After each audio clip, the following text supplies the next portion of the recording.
Hablábamos acerca de la profunda problemática que existe en nuestra sociedad sobre los casos, el incremento de los casos de violencia familiar, violencia escolar y en general. Una preocupación que han tomado, digamos, el toro por las astas la gente de la justicia sobre todo, y el Consejo de la Magistratura ha convocado a una reunión donde las distintas organizaciones plasman sus experiencias y buscan una solución. Por eso nos acompaña esta noche el juez de corte, el doctor Abel Cornejo. ¿Cómo le va? Buenas noches. ¿Es tanto el incremento de casos de violencia, tanto familiar como escolar, como para que se tengan que reunir y buscar un tipo de solución a esto? Nosotros pensamos, en primer lugar, que la justicia tiene que empezar a cumplir un rol mucho más próximo con la gente y un rol preventivo. No esperar que sucedan los hechos para llegar al final de una causa, sino si es que podemos prevenir advirtiendo que hay fenómenos sociales que no son nuevos, sino que precisamente por la magnitud que van tomando requieren otro tipo de comprensión, ¿no?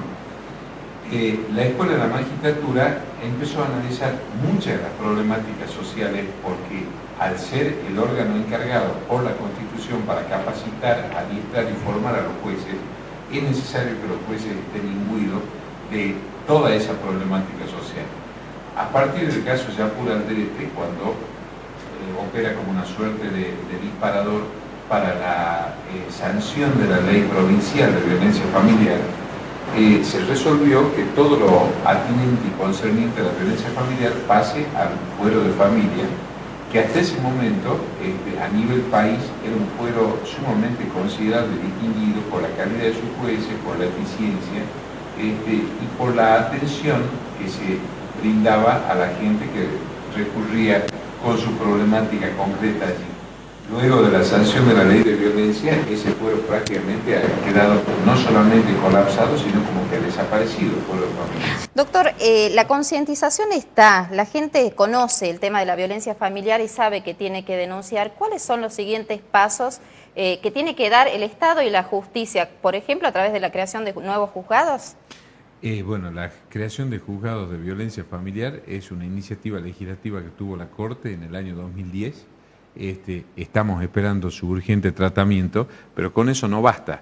Nosotros queremos también que haya casas de contención y que haya un programa de derivación en concreto que ya no depende de la justicia, puede ser tanto en el Poder Ejecutivo Provincial como en la Intendencia de la capital o en la Intendencia de los distintos pueblos, porque acá también hay que reformar la ley de violencia. Nosotros pensamos que tienen que haber centros que puedan atender y dar contención desde la justicia y desde los distintos organismos encargados de políticas públicas en este contexto social, y que no debe ser la policía quien reciba las denuncias. Eso yo creo que de estas jornadas va a quedar muy claro, y lo hemos señalado con mucho énfasis, que no sea solamente jornadas de diagnóstico, sino que sean jornadas donde pasemos del diagnóstico a los hechos y que propongamos un conjunto de medidas que puedan ser aplicadas en lo inmediato, porque esto no puede seguir ni demorándose ni con dilación ninguna, ¿no? Doctor, cada una de las instituciones que trabaja en este tema siempre exhorta a que es necesario un trabajo mancomunado. En esta convocatoria que surge justamente de la justicia, ¿qué instituciones se han comprometido realmente a trabajar? Hasta ahora lo que estamos viendo es que en diferentes instituciones se han comprometido. A mí me hubiese gustado en lo particular que todo esto sea escuchado a primerísimo nivel. Creo que es un paso al que hay que animarse, así como la Corte me ha distinguido a mí como presidente de la Escuela de la Magistratura y no hemos dudado en ir y dar un paso al frente en este sentido, no desde el punto de vista crítico, sino incluso haciendo una autocrítica de qué es lo que nos pasa dentro de la justicia. A mí me hubiese gustado que estas jornadas, que todavía estamos esperando para que se integren, que en los máximos responsables de cada área vayan y se sienten y podamos conversar, porque si bien es necesario el asesoramiento de especialistas, hay que tener urgente o tomar la voluntad política no solo para el diagnóstico y la articulación, sino para la decisión. ¿Con esto usted está reclamando la presencia de ministros, secretarios, legisladores, tanto diputados como senadores? Por supuesto, así debe ser, porque yo creo que hay determinados temas que nos ocupan en la política de Estado, fundamentalmente, donde hay responsabilidades indelegables, y así lo ha entendido la Corte en ese sentido. Estamos trabajando en este tema concreto con la doctora Kaufmann de Martinelli, de que se incorporó a la Corte, ya tiene una actitud muy comprometida con la réplica de la Oficina de la Mujer. También en los temas de violencia doméstica, de violencia institucional, hemos introducido en la Escuela de la Magistratura planes concretos de capacitación en este sentido, y yo creo que no puede seguir siendo una sociedad de sordos o tener el alma sorda ante determinados reclamos, sino que tenemos que acostumbrarnos a empezar a sentarnos a conversar, pero no a conversar para postergar a las calendas griegas estos temas, sino para, como yo decía, es imposible ir a la vanguardia de los problemas sociales, pero sí dar respuestas inmediatas ante temas concretos. Ahora, doctor, siempre cuando hablamos de violencia se habla de una causa que por allí suena mucho, que es el tema de la drogadicción. Y en momentos en que se está tratando una despenalización del consumo de estupefacientes, ¿de qué manera se busca un término medio? Porque parece que en el Congreso todo es tratamiento exprés y el apuro por sacar esta ley urge también, ¿no? Hay una gran banalización con este tema.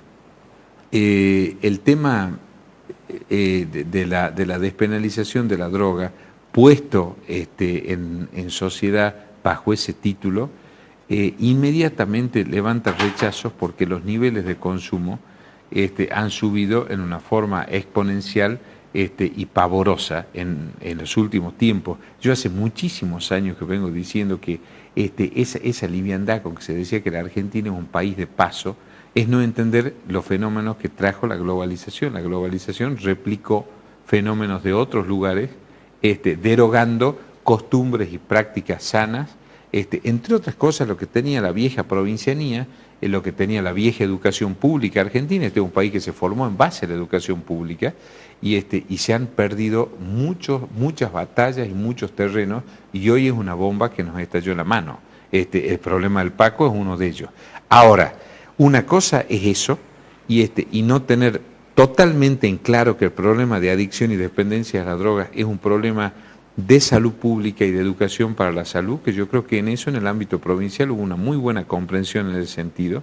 Incluso hace poco se ha invitado a un juez provincial que viajó con el ministro de Seguridad y el jefe de la Agencia Antidrogas de la provincia a ver juzgados de tratamiento de adictos a la ciudad de Nashville en Estados Unidos.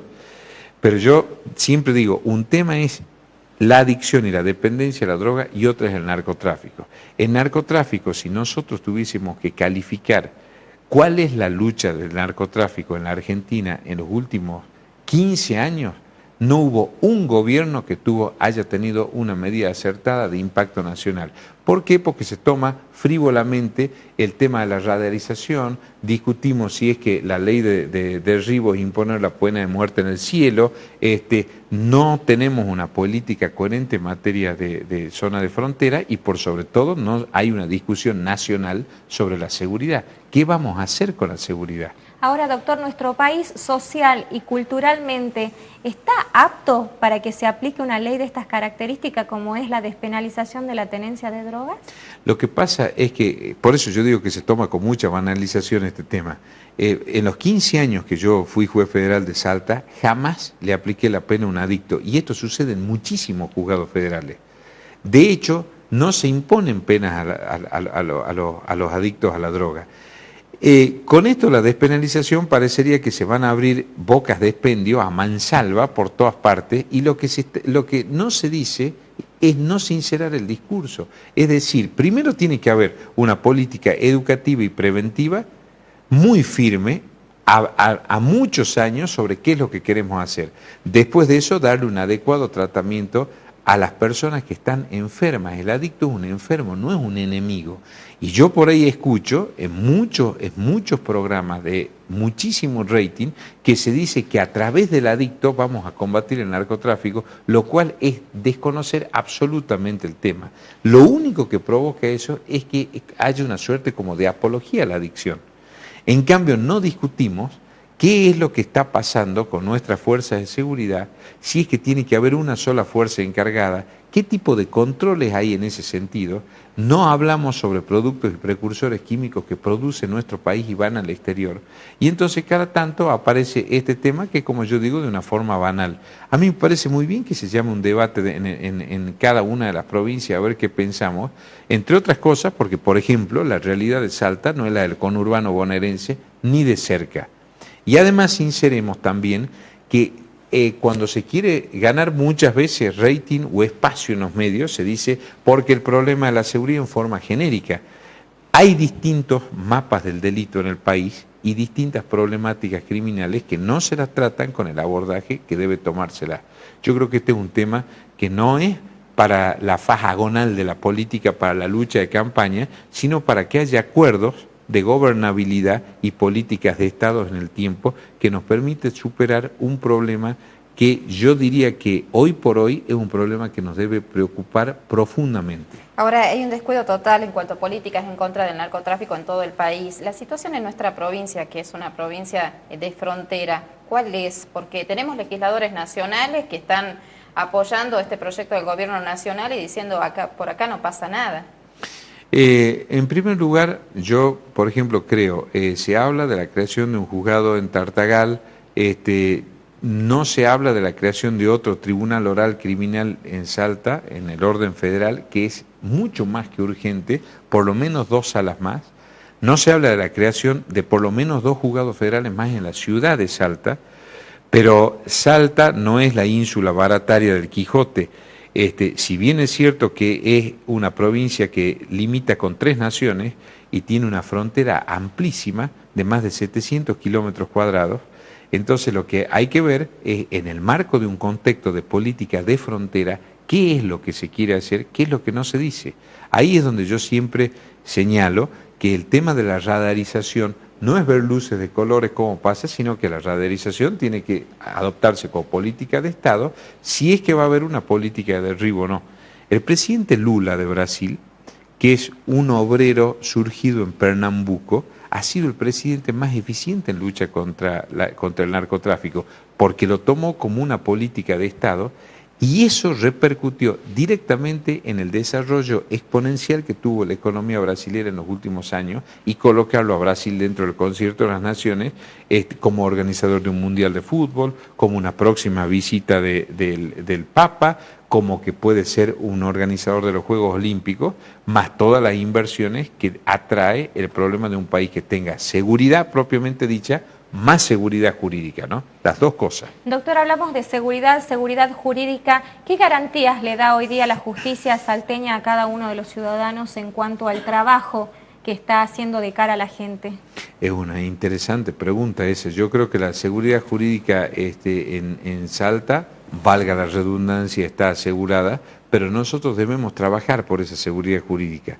Una de las primeras cosas que deben hacerse es que a mí me gustaría que los exámenes que dan los aspirantes a jueces en el Consejo de la Magistratura tengan público y participen de eso. ¿No porque será la que ley... la gente no sabe que puede participar, doctor?